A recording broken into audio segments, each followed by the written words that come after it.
Righty ho. I think we are good to get going soon. Hi everyone. Hopefully you can hear me. I'll just wait for Ellie to come on board in a second to make sure that she can hear me. Ellie, can you hear me okay? Yeah, I can hear you absolutely fine. Yeah, Chris, that looks great. Jolly good. And Ellie, you're co-host for this, so you can encourage everyone to put their cameras on. Lauren from CAP, you can put that on absolutely fine.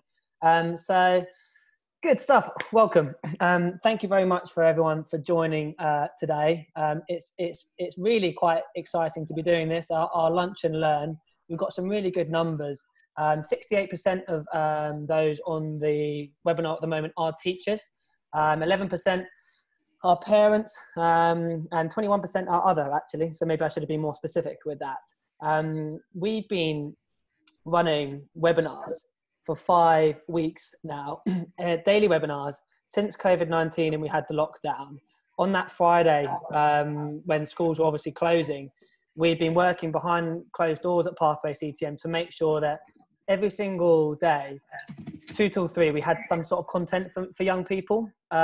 We put them all on YouTube, the majority. Some aren't allowed on YouTube and students can see them on our website, but the majority are on YouTube. And it's been really amazing. Like, I started Pathway CTM to make sure that we could engage young people and help them make informed decisions. Whether they go to uni, fine, or if they want an apprenticeship, I need to show them how to do that, because often it's so hard to understand. But the engagement we've seen is brilliant from young people. I've been really proud of students who have been turning up to webinar upon webinar, which is great. TV sessions, LinkedIn sessions seem to be some of the most sought after, and you can see on our YouTube channel that they keep getting replayed. But then what we've done throughout April, and in order to keep this free for every school, college student around the UK, it's the brands that we're going to be talking about today who have supported us with brilliant content, keeping things really interesting for young people. And what students are telling us is that they're using this almost downtime. I know they're working hard for you teachers as well, but they're using this as an opportunity to look a little bit further beyond at where they want to go and what skills they can nail. The amount of students I've had add me on LinkedIn, the amount of CVs I've seen being emailed into the student inbox is unparalleled to what we're used to. So students are using the downtime to be really, really proactive.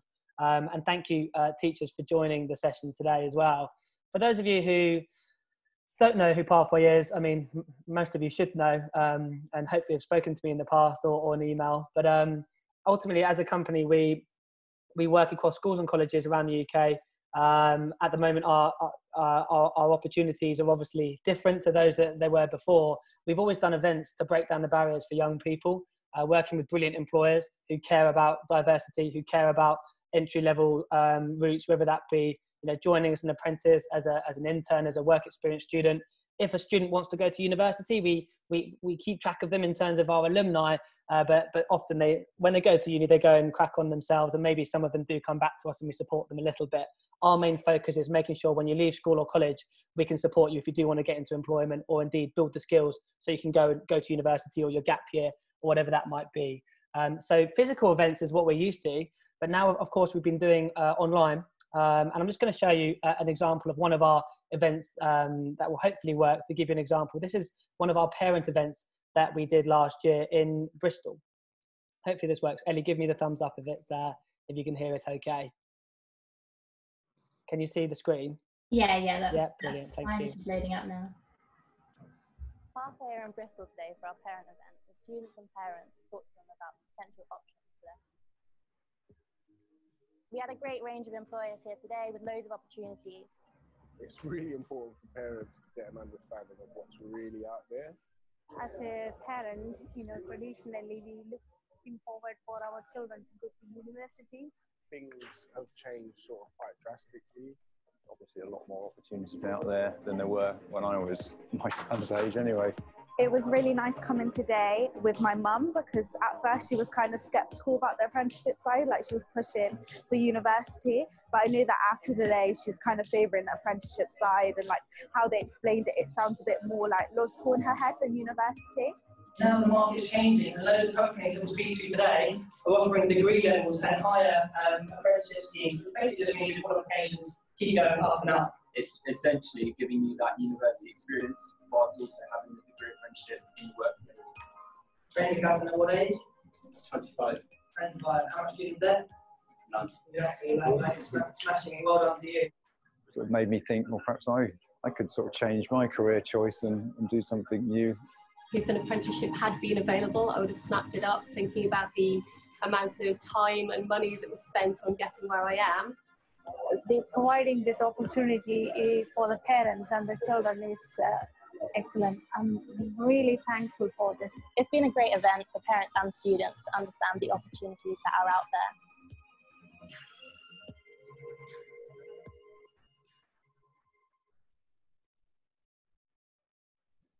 there. Just cancel that. Bear with me. Just find my way back to the presentation. Are we back to the presentation? Yes. Yeah, jolly good. And by the way, actually 30% of those who have joined us are parents, just so we know. So a bit of a split between parents and teachers there. And again, just I think final slide really from me is how we've changed. So you can see the content that we've got there on the left-hand side, the different webinars that are coming up. For example, at 2 o'clock today, I'm interviewing Gail Ems. You might remember she's the silver medalist from the Olympics in, I can't remember what year, I need to remind myself, but an Olympian, interviewing her. We had a Sky Sports presenter last week as well, just to try and understand different transferable skills that are important to making people successful. And I just want to give you a quick 1-minute clip of some of the stuff we've been doing with your students and young people over the last 5 weeks.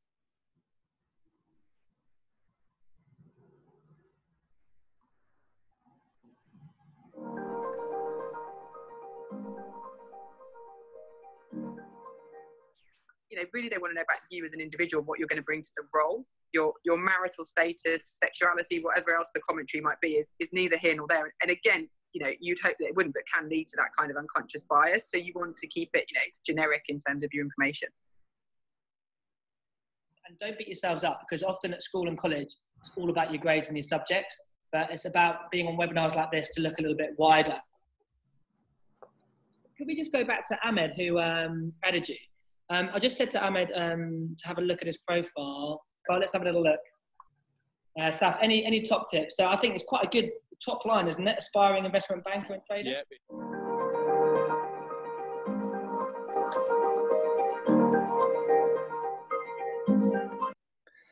And bear with me again, back to the PowerPoint. Good, I managed to do it. There we go. Phew. And that was the stressful part for me. That's the hardest part of the webinar. And by the way, you saw there, I think CV session, LinkedIn session was one of them as well. But that CV session we're putting into a podcast. So I'm trying to pick at the end of every week the sessions that I think are most suitable to parents and teachers, and we're going to put them onto a podcast just to make sure that all this learning and great resource that we're getting from these great employers, we're sharing with our community.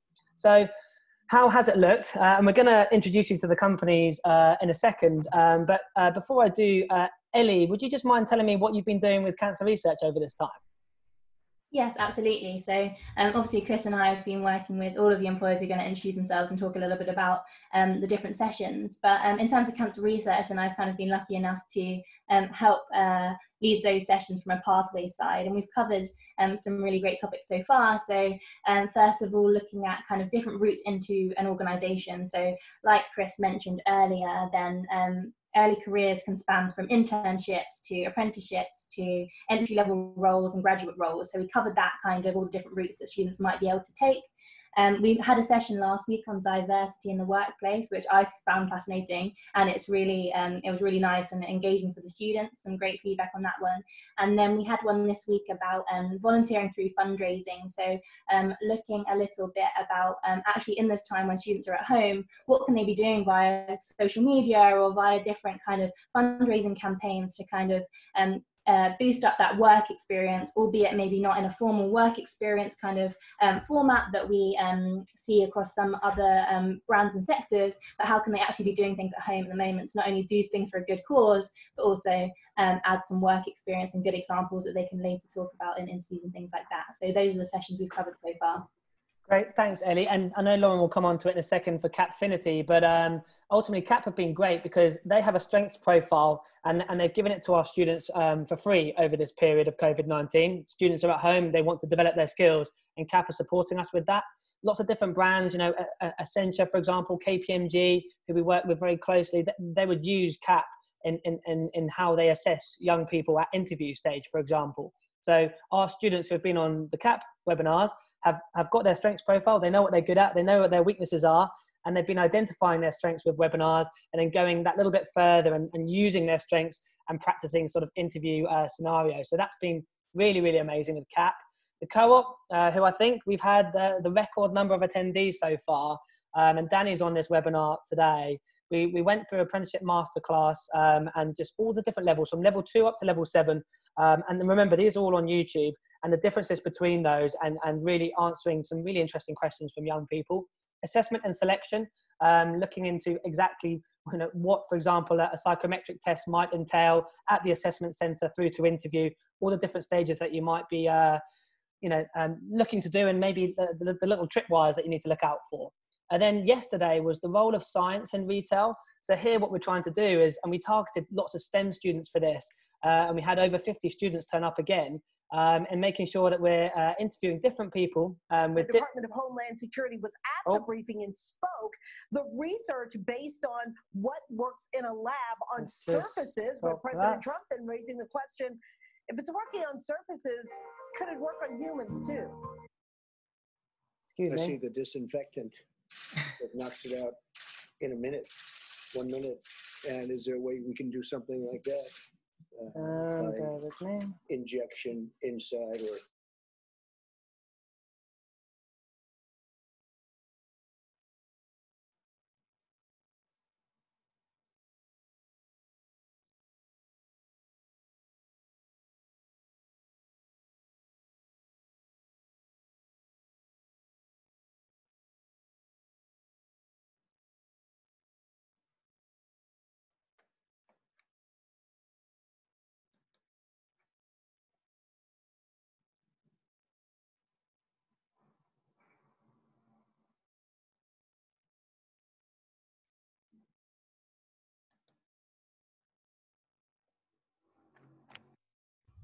Sorry, just popped myself on mute there. So I was just picking that up in Chris's absence. So from Jackie's side at the Financial Times, we've been lucky enough to talk about what the opportunities are there in terms of moving into Financial Times, and then secondly into kind of nailing the interview and how some skills and things that we can be doing in that respect. So that's from the Financial Times. And then from a Pret-a-Manger perspective, we had a lovely kind of we had a lovely session at the beginning of the month talking about how you can work your way up from kind of an entry-level role to a management role, which Max was a part of, which was brilliant. And then we had another session around mindfulness in the workplace and the importance of that. So that's a little bit of an overview of all those different sessions. Chris, thank you, Ellie. Goodness me, that was tough. I really apologise for that. I didn't know what happened there. So we've recapped the different sessions. Ellie, happy with that? Yes. Jolly good. So now, guys, look, and ultimately that's enough from the introduction from Pathway. Is over to the different companies. I really want to understand a little bit more about what the companies are up to, what opportunities they have for young people. Remember, all the way up to graduate, down to entry level at apprenticeship routes, and I suppose why being on this webinar is important to you. So over to Cancer Research to kick us off, please. Hi, everybody. My name's Becky Minter. I'm the Head of Talent Acquisition and Development for Cancer Research UK. A bit about Cancer Research UK. We are the largest charity in the UK. We specialise in medical and scientific research and information provision relating to all types of cancers. Lots of people know our brand. Lots of people have seen our shops on the high street. We've got over 650 retail shops in the UK, and people are likely to have seen our fundraising campaigns online or in the press or on TV. I think fewer people are aware of the scale of Cancer Research UK as an employer, and possibly about just generally career opportunities that are available within the charity sector. So just to give you a brief bit of context there, we actually employ over 4,000 people across the UK. That's in addition to our network of around 20,000 volunteers, so that's 4,000 paid staff. About half of those work in our retail trading operation, and then the other half are across a really diverse range of specialisms. So that's everything from digital and technology roles, policy and public affairs, scientific research strategy, and then we also have all of the professional functions that you would find in any large corporate organization, from finance through to human resources, legal, and procurement. So it's a big professional organisation with a large employee base and lots of career opportunities for people who are at the start of their career. My role, I'm responsible for all of the recruitment that happens across the organisation, and that includes our early careers schemes. And then I'm also responsible for looking after our high potential talent programs and our leadership development offer. So everything from our internship program, where people join us right at the start of their careers, through to developing our directors and board members. And just a point on our early careers schemes, we currently run 3 internship intakes a year, and those are 3-month paid internships. We have a graduate scheme, which is relatively small scale, around 12 people a year join us on a 2-year program. And we also offer apprenticeships across the organisation, and a number of different levels, including entry-level apprenticeships in IT, in customer service, and in retail. That's brilliant. Thanks so much, Rebecca. I just have a follow-up question there, I guess. So with all of the teachers and parents on the line, so mostly focusing on support for those 16 to 18-year-olds, I know you mentioned internships and apprenticeships. Is it they're both kind of applicable and ones you'd recommend to that age group of students, or would you kind of encourage that age of students to be focusing on the apprenticeship route rather than the internships, which might be for people who are slightly older, a bit more developed in their career? Yeah, good question. So we don't specify an age range for either of those schemes. So I would say they are both applicable. I think the reality is that apprenticeships are possibly more likely to be suited to people of that age range because of the level of support and learning that we offer, and because of the nature of the roles. Tend to be very suitable for people who have an idea in mind about the sort of subject or specialism they'd like to learn more about, but are looking to develop their career right out of education. So that the apprenticeships do tend to attract a younger audience in terms of applicants. The internship scheme is absolutely available for people coming straight out of school or college. I think, being realistic, it's a pretty competitive process, and so what you tend to find is that some of the applicants we get are not only postgraduate but also people that have some level of work experience, and because they tend to do a job from day one where they are fairly self-sufficient, that can at times be suited to people that have got a bit more experience in the workplace, but whereas the apprenticeships tend to be tailored more around offering that day-to-day support, and have we have development offer built around that for people for whom it might be their first time actually coming into a workplace. So both are available. I would say, in all honesty, the apprenticeships route probably feels more suitable for that particular group, though.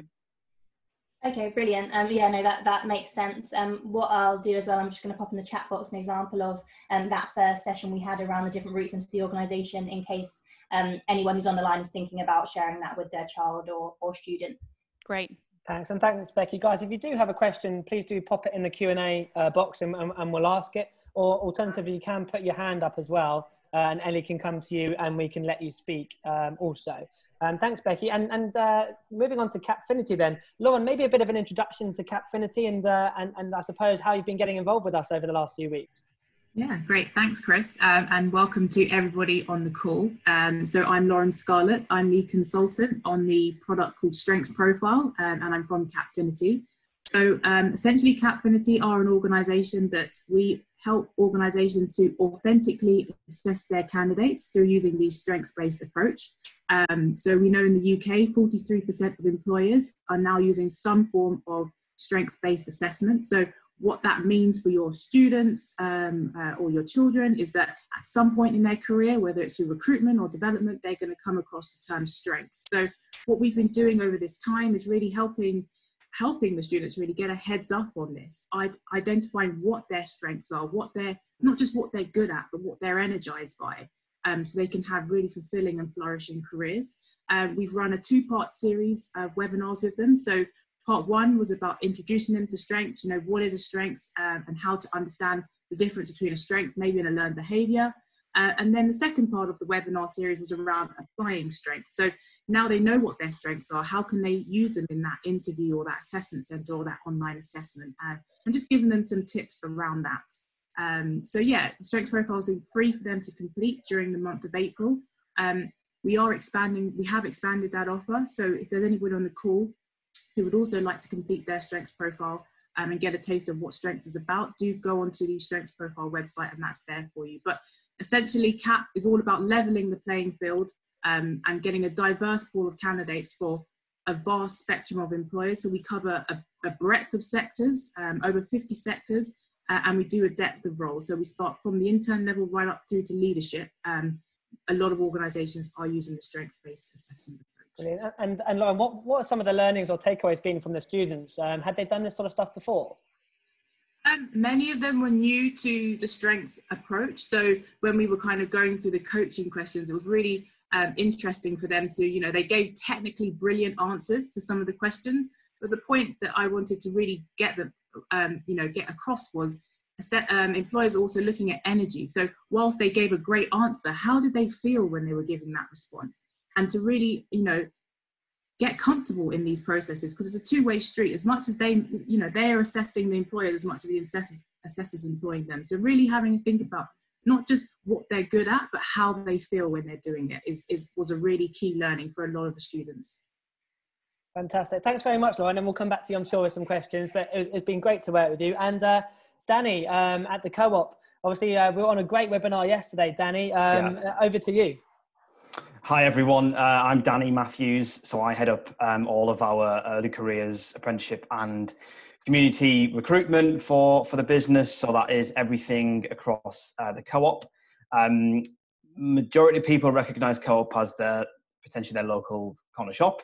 But as a business, we're absolutely huge in terms of diverse products. So funeral care and legal services. And also our insurance business as well. We even have our own power organisation to support the business. So massive kind of large organisation, around about 80,000 colleagues, and we've just recruited another 6,000 in 2 weeks because of COVID-19, which has been a really experience for everyone at Co-op, but one we're taking in our stride. But from an early careers perspective, I think we've really started to ramp up our apprenticeship offer in the past couple of years. And whilst we've had apprentices for around about 9 years now, I think we had 5,000 in 9 years. We're now looking at around about 1,000 apprentices on programme at any one time across all of our business areas, which includes food, retail, law, funeral care, digital, IT, HR, marketing. The list goes on and on and on and on. And that's from level 2 all the way through to level 7. We aren't necessarily just targeting school leavers, because one of the things we're really passionate about, and as an organisation I'm massively involved in leading on, is our community recruitment. So our youngest apprentice is 16. So we do recruit a lot of apprentices from school leaver or college leaver age. And our oldest apprentice is 74, working in our funeral business. So that breadth of age is really important. And why couldn't you change your career and look to develop yourself? We also have placement programs as well, running throughout the year, primarily in our Manchester head office, as well as graduate roles, again, primarily in our Manchester office.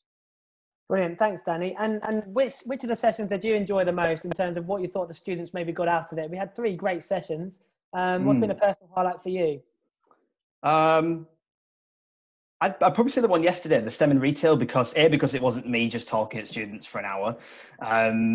But I think also, the guy who we had on, Ian Ferguson, really interesting career story about the compostable carry bag, which we've developed.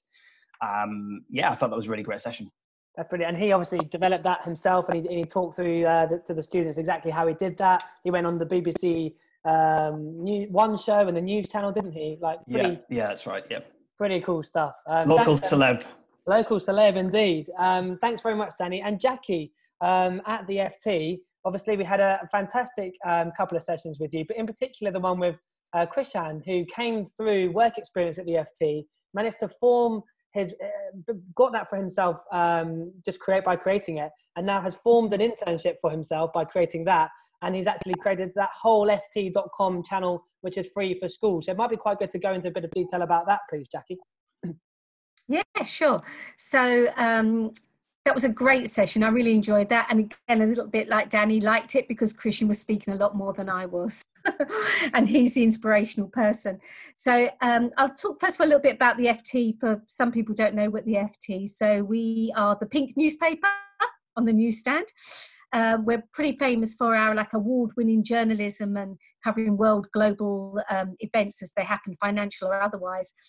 And I think it's come as quite a surprise to a lot of young people that there are other people that work at the FT other than those famous journalists or award-winning photographers, that actually we have security teams, we have HR teams, we have the legal teams, we have events teams, we have administrators. And that, I think, was a big learning as well, to understand that, we have other people working at the FT. It's not just journalists. Coming back to Krishan, I love that session because Krishan came to the FT probably about 3 years ago on a work experience placement that he actually managed to gain for himself. And I'll come into detail about our usual process for the work experience. But he managed on the back of a talk to his school to get in touch with our CEO and then suggest that he could come along. So Krishan was amazing. When he came, he was only 16 years old. And he came up with an idea and ran it past us. And we said, this sounds great. Go and speak to the global commercial director. And he was like, well, okay. So he ran with his idea, spoke to the global commercial director. And the global commercial director said, I love this idea. You run with it. It's your idea. You can head it up. So he said, I'm 16 years old. I have to be in school. So Krishan worked in his spare time and his part-time. And then when he was doing the gap year, he came back to work with us a bit more. And now he's on a consultancy basis while he's at university as well. And his proactivity and sort of energy and creativity has really made the position work for him. And when we were speaking to young people, why not gather the feelings of young people and the ideas of young people and how better to engage with this younger audience? Who knows better than a young person rather than someone like me? So that's part of the foundation of the work that we do around early careers. So I work in diversity and inclusion, and I look after early careers. Historically, the FT has had apprenticeships, but they've usually been kept in just a couple of smaller areas. We're now going to be growing that to other areas. Our work experience program has about 100 students a year going through the doors, and they're from very really diverse and inclusive kind of backgrounds. So we work with organisations such as this. We work with organisations like the Prince's Trust, like MenCap, various charities, the RNIB, the Action on Hearing Loss, organisations that we think have got hidden pools of talent that may not have been tapped into and that can really help us with our diversity at the FT. So that's what we've been doing, and we were just about to launch our pilot study with Chris for our online version of everything. So we're going to be carrying workshops, we're going to be doing work experience placements, interviewing FT staff and getting involved with the FT with young people from an early age. And Krishan is going to go on to continue promoting free ft.com's subscriptions. So anybody that's a sixth former can get a free ft.com subscription through their school. So that's his job, and he's going to continue to do that. Thanks so much, Jackie. And could you just go into a little bit more detail on that, the ft.com through the school? How can schools get involved in that? First of all, you have to bug your teachers. So teachers out there. Well, the teachers are on here. They're here. Yeah. Great stuff. So the teachers that are out there on this call, please do look on ft.com and Google this. And Chris has actually got the link for how you can apply to get it. It is free for all of your sixth formers. It's got an amazing hub of information and support work around subjects that they are learning. So it is a really good mine and source of information for you. And free. Why wouldn't you? There we go, Jackie. Good sales pitch. I liked it. Fantastic. And now we'll move on to, last but not least, I was a bit nervous after what happened earlier, to Max. So Max, I really enjoyed our session talking about, well, your own personal story, which is great. Everyone has these personal stories that they've been bringing to these webinars from entry level into management. And I'd just like to share, like, how many people at Pret go from literally entry level up to management and some of the success stories. It's great. So hello everyone, my name's Max. Obviously I work at Pret, and to answer Chris's question, how many people? So we've got about 12,000 people that work across our shops in the UK, and out of a base of about 1,500 of those that are managers, whether that be an assistant manager in shop, general manager in shop, or an operations manager running an area, out of that 1,500, it's probably just over 90% of that base of people all started as a team member, which is the lowest level job that you can do in Pret in the shops, and they've all worked their way up to become managers. Obviously, Pret has grown quite exponentially over the last 10 years, so that's helped a lot. But we also spend a lot of time educating our workforce, giving them courses. We have our own academy, and we train them to keep going on to the next step and working their way up to management. Fantastic. Max, I've just got a question here from Liz. I'm going to allow her to speak just in case it is it's going to work here. Liz, did you have a question? Just unmuted you there, Liz. So hopefully that will work. That should work now, Liz, if you wanted to ask that question. This is where I start to lose confidence. No, okay. We'll press on. Sorry for interrupting you there, Max. I thought that was it was a question there. And in terms of the apprenticeship at Pret, Max, could you just let us know? Obviously, uncertain times at the moment, but just some of the amazing things that you're doing as an organisation. Well, I can say at the moment I'm pretty lucky because I'm at home, but I'm on 100% pay, so I'm being looked after quite nicely. I don't have any work to do because we're not recruiting at the moment, but we're preparing ourselves for when we do. We've opened 10 shops provisionally so that we can supply food to the NHS and to our homeless charities, because at the end of every day, all of the food that we don't sell that is made fresh every day in shops, we give away to homeless charities through our Pret Foundation. And so we know that homeless shelters have been struggling, so we wanted to help them out. We're going to be looking at opening more shops, but all of those people that work in the shops at the moment, they're volunteers. They're being paid, but they've said that they would like to go back to working in shops, even though they can stay at home and be on 100% pay as well. I suppose to give a little bit of background as well, Chris, so my job at Pret is to recruit apprentices and managers into our business. So I do external recruitment, and I look at bringing apprentices into our level 2 apprenticeship, because we offer a degree apprenticeship that starts at level 2 and works its way up to level 6. Externally, we'll bring people in to start at level 2. Internally, we offer levels 3, 4, 5, and 6 to the appropriate level of employees. So, for example, level 3 is offered to our team leaders, levels 4, 5, and 6 to assistant managers, general managers, and that's in shops.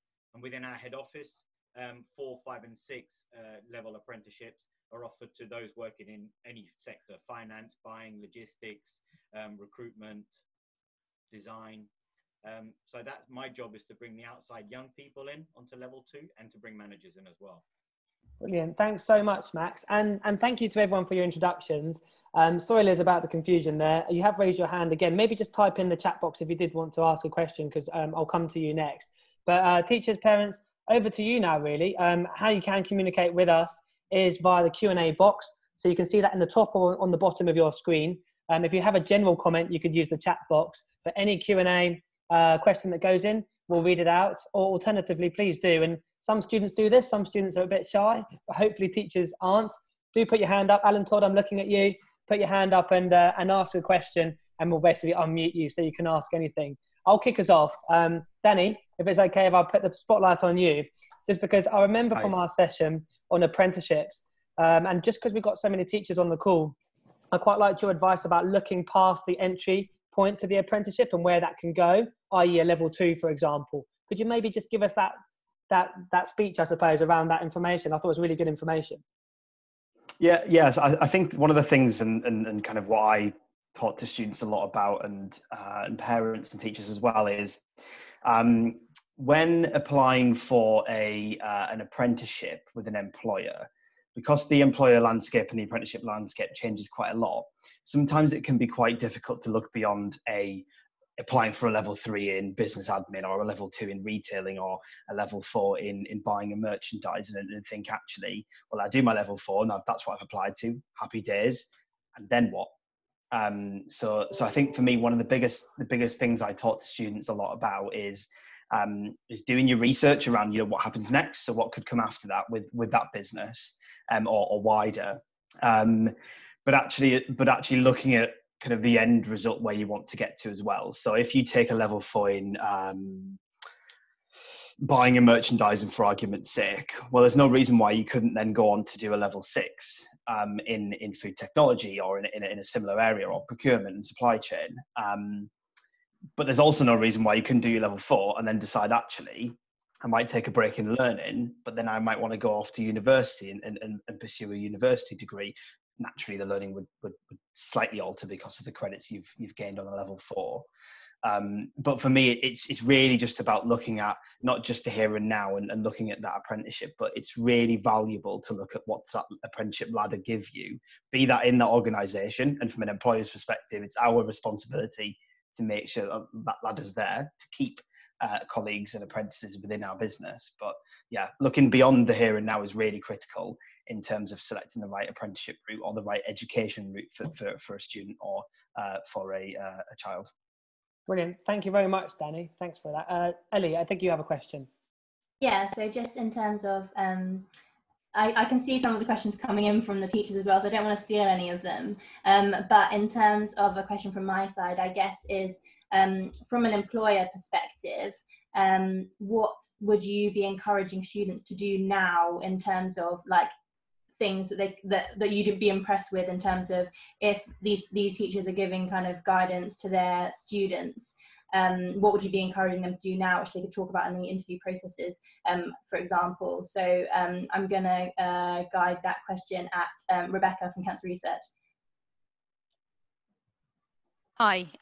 So in terms of what we like to see in job applications for our early careers programs, I think there'll be some stuff that's generic, there'll be some stuff that's specific to us. So what we really like to see is that people have built some understanding or some interest in the charity sector, or specifically in cancer research. So if they've had an opportunity to volunteer, raise money, run their own fundraising campaign, anything like that shows that they've kind of engaged with our purpose in advance of applying goes such a long way.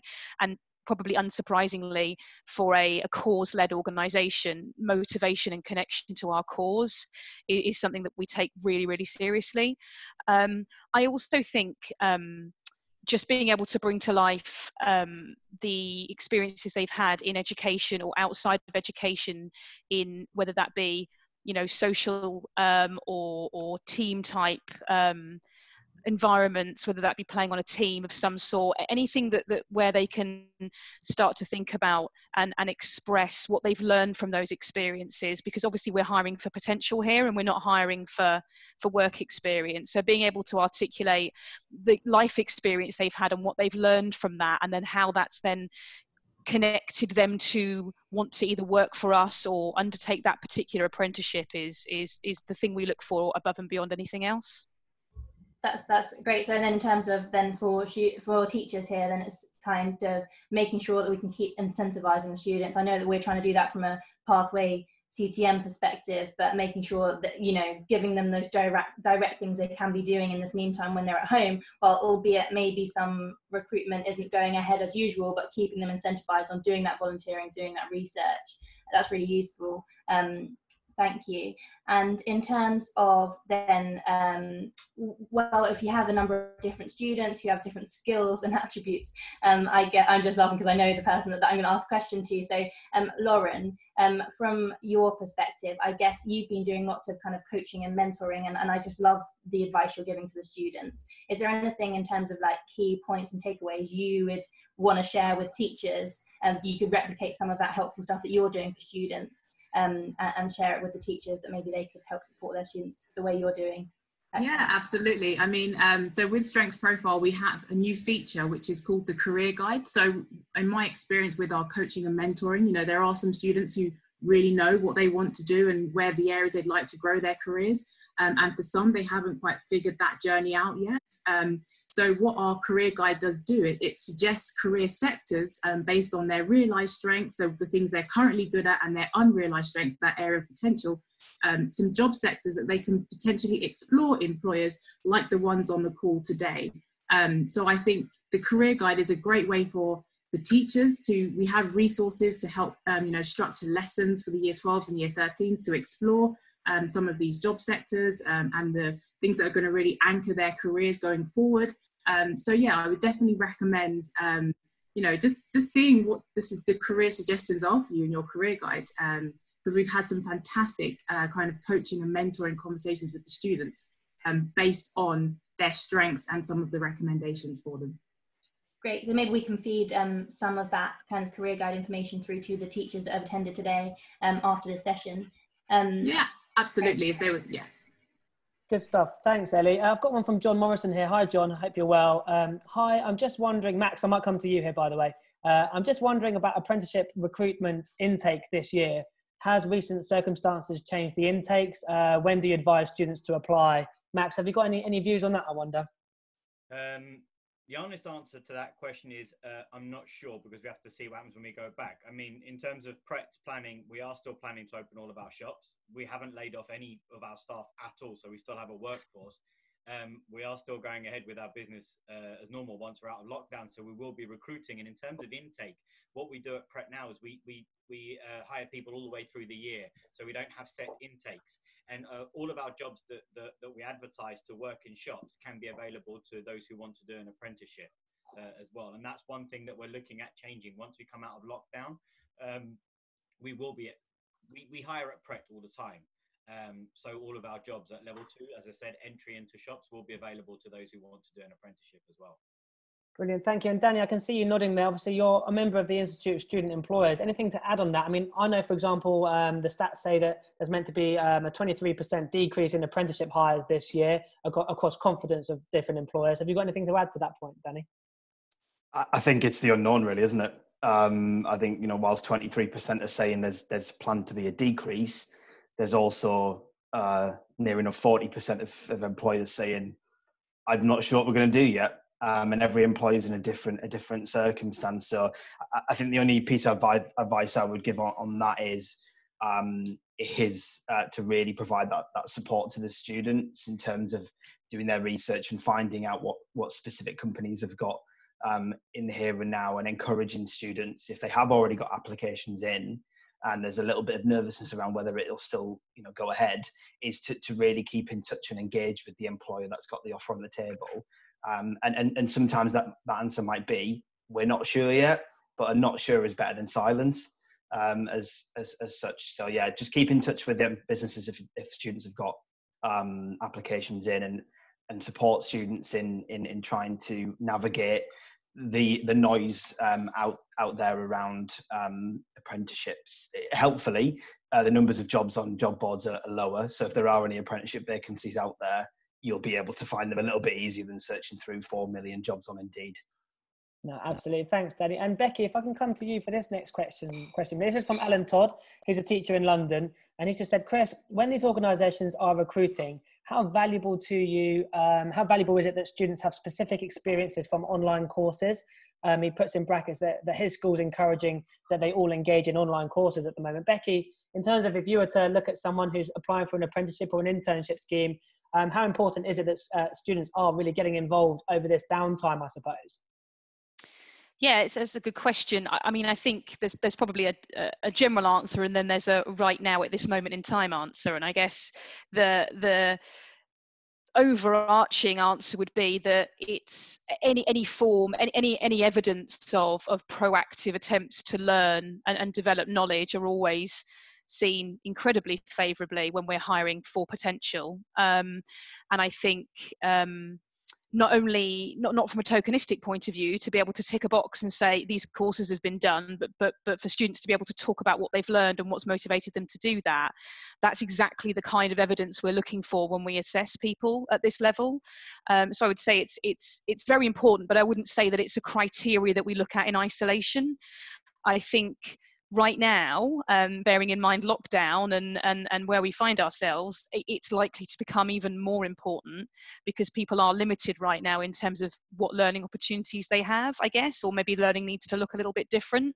So I guess we might find that this becomes something that holds more weight or becomes more of a focus in the future. It's a bit hard to tell right now, but I would say I think it's excellent for people to be doing that, but to be doing it in a way that they can take something meaningful from it rather than it's a box that needs to be ticked to move to a certain stage in the process, if that makes sense. Yeah, thank you, Becky. And remember, guys, you can put your hands up to have conversations with our panelists if you do want to go into that detail. Jackie, if I could just come to you next, please. As someone who does sit on the other side of the desk when someone's interviewing, we've got a question here saying, what else other than qualifications do you like when the student is sat in front of you? Yeah, I think if you've already got to this stage where you're sat opposite me, you're already qualified to do the job. You wouldn't get to that stage if you weren't qualified. So then if you've got a whole group of people that are equally qualified, that's when the interview does sort of come into its own. And I think I said on previous sessions, which I still agree with, is that if someone can show me that they've done a bit of research and they're engaged with our brand, and also that they have passion and energy, that goes for an awful lot, because even if they haven't got the specific skills, but are willing to learn and have got that enthusiasm, to me, that's what I look out for. I look out for that energy. You don't have to be exactly the same type of stereotypical person.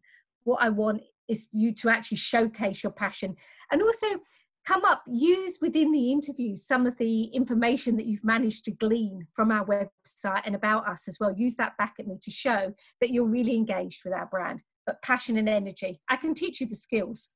and just one thing on that, actually, Lauren, if you could just come in on that passion and energy. If I'm interviewing at a competency-based interview, it's slightly different to maybe a strength-based interview, right? And do I have an advantage if I'm maybe getting quite excited and I'm leaning in and I'm showing positive body language in a strength-based interview? Am I reading the right things there? Absolutely, and I think the thing to think about with energy and passion is how do assessors, how do employers assess that, and that's through behaviour. And I think that's a lot of the kind of the training and the mentoring that we do with the students. It's not just the brilliant answer that you've learnt or that is correct. It's how did that answer show up? What did you sit up slightly in your chair? Did you smile some more? Did you kind of get so carried away with the answer that you run out of time? I think the thing to think about, particularly in strengths-based interviewing, it feels more like a conversation rather than a Q&A time, which you get in the competency recruitment. So absolutely, energy is usually assessed through behavior. So really bringing that awareness to students through strength spotting and then being self-aware on how they show up in their interviews or assessment centres can really, boost them to really shine and flourish in those recruitment processes. Awesome. That's great. Thanks. Thanks so much, Lauren. And I can see loads of questions coming in through. So I'm just going to go to the Q&A box. So Stuart Powell, thank you for asking a question.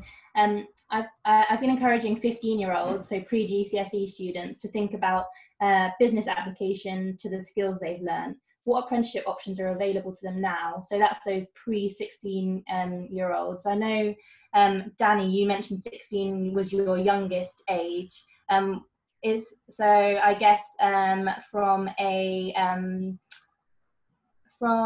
cancer research perspective, is it same across the board in terms of 16-year-old is your youngest kind of apprenticeship entry requirement? Yeah, I mean, we don't specify an age requirement, but I think the reality is that the level of apprenticeships we offer will be more likely to be suitable for people that have GCSE or equivalent level qualifications. So it's less about the age and just more about the level of standard that we start with, I think. Yeah, no, absolutely. I guess that will be kind of across the board, Stuart. So what we can do is we can share with you some of the employers we're working with that are looking at kind of that more the year 11 kind of school leaver roles and share them with you actually as a follow-up from today, if that's helpful. Because I know sometimes it's confusing with some offering more like degree level, higher level apprenticeships, and some with those year 11 options, and we can definitely do that for you. That's good. Ellie, let's go one by one now. Danny, are you going to come in there? Yeah, just want to come on that. So you can't actually do an apprenticeship if you're under the age of 16, funded by the government. So what I would probably give guidance is apprenticeships post 16 and year 11, and work experience, internships, experience of the workplace, whatever that looks like for anyone that's kind of under that age, and part-time opportunities where it's suitable.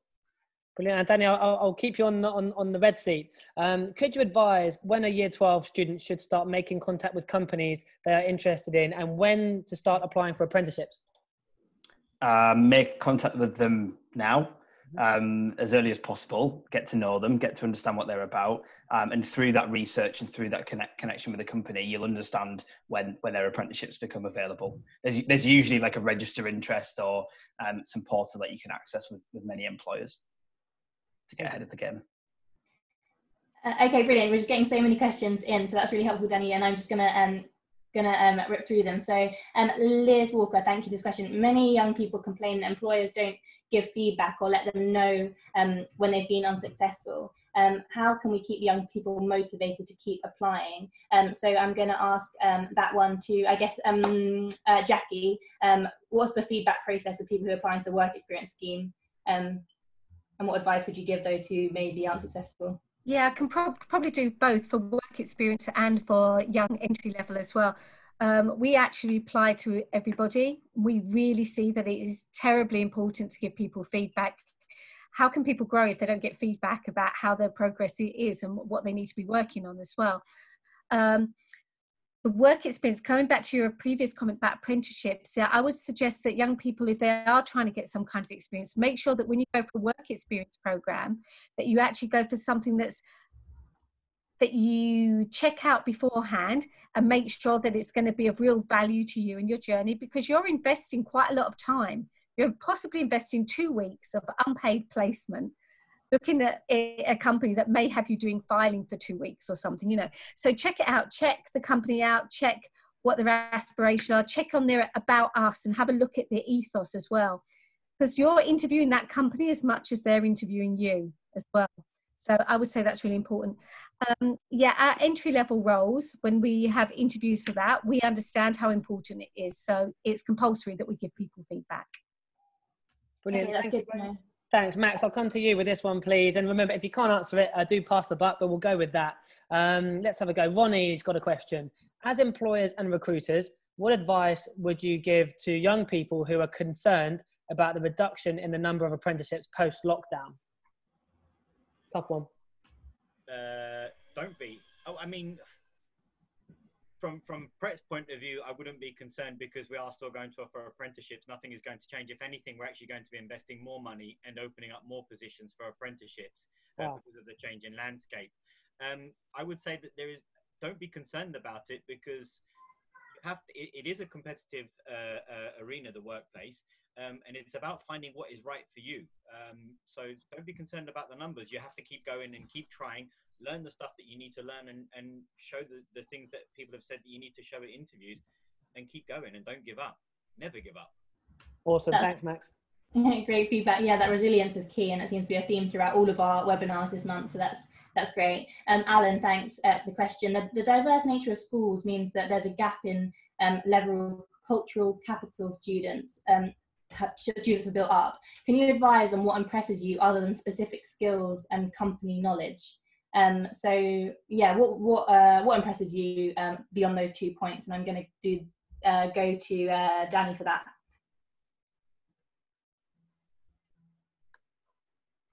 There we go. Sorry. I think we've covered quite a lot of that already in some of the other previous questions, to be honest. I think for me, it goes back to the show what your interests are, bring yourself to the interview, make your application relevant. So that's keeping it simple and straightforward.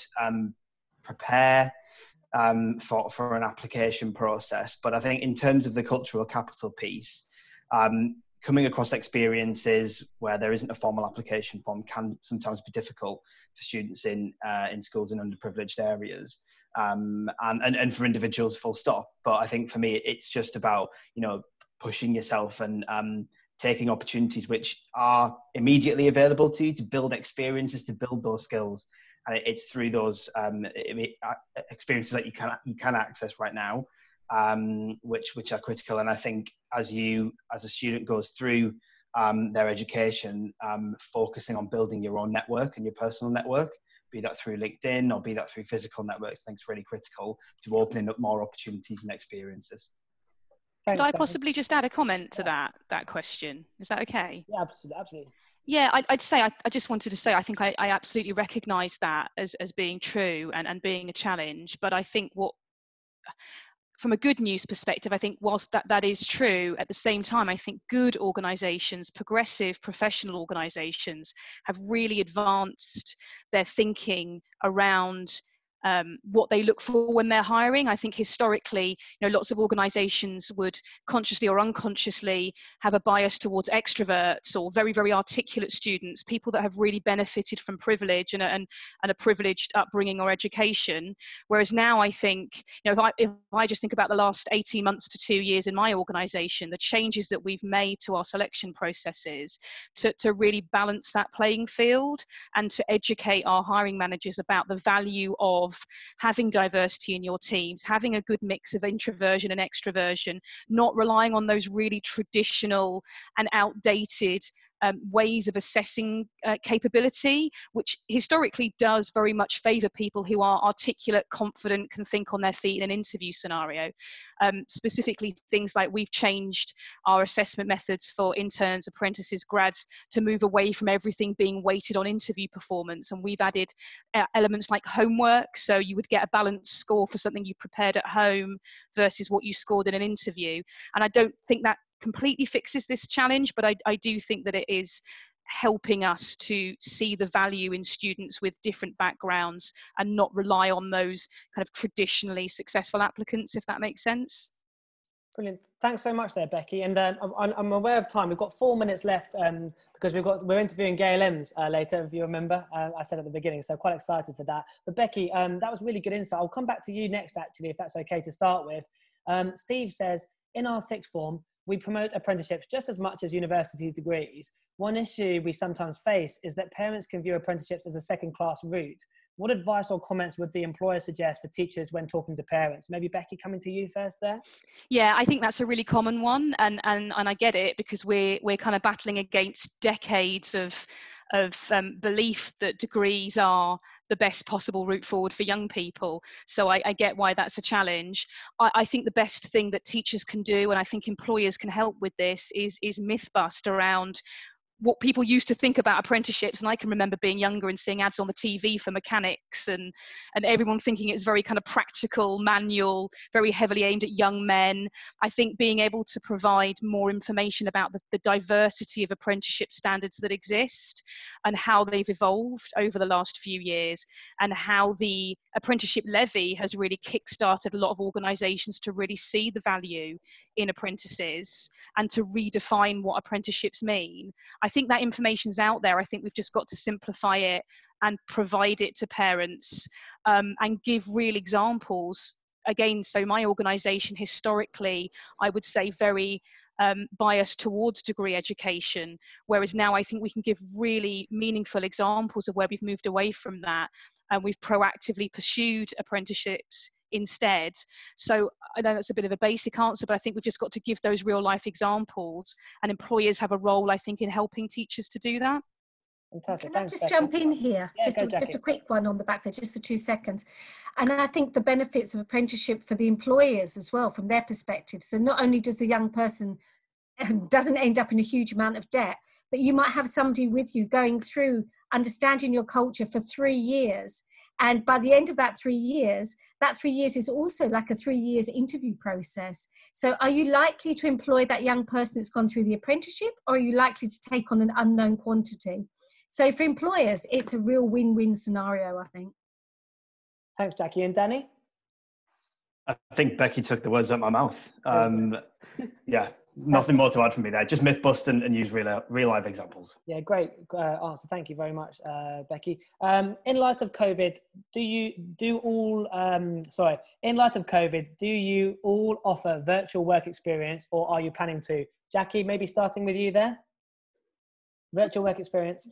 Yep. We're definitely well on the line. We're just about to launch it.